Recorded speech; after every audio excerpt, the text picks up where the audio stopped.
Ngayamba de kujaka choguduka. Ngakuta ekisomo na. Ekisomo dayamba de jacket fere rugambo chekiri wano. Nenga moto kabazi gasema. Uyo ngane musajja baduka chi. Okay, ekiri wano Luweero checkpoint esembayo.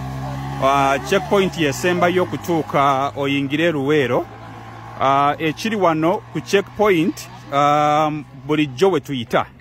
Naye owa traffic ayimiriza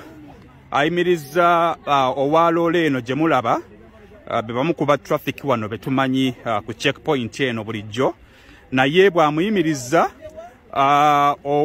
owaloole n'ayimirira kyakoze n'atemako omutwe gwa traffic officer wano ku checkpoint yaffe wano ey'e Luweero. Bw'amaze okugumutemako n'akwata n'emmundu adduse n'agenda nayo. So bwe buzibu kaakati bwe tuyina wano checkpoint wano ya wano ng'oyingira e Luweero. Loole gye mulaba wano gwe omuliro gwe mulaba ebbugu mulingi nnyo wano. Sisobola na kuyisaawo emmotoka nga kyembadde ndowooza okukola because eyange ya petroli.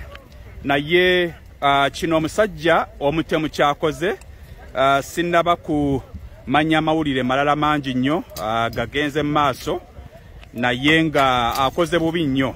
Atemyeko omutwe gw'owa traffic n'amuggyako n'emmundu n'adduka n'omutwe.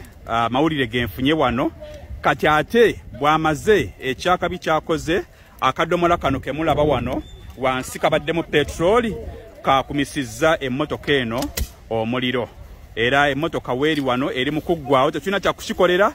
Kino tekyetaaga na fire brigade. Naye bino bye bikola bye tukyawa mu Uganda. Ekibira kyaffe kino bwe tunaamukwatako tujja kufuna ekyokukolebwa, naye katujja tukola security bulungi. For God and my country.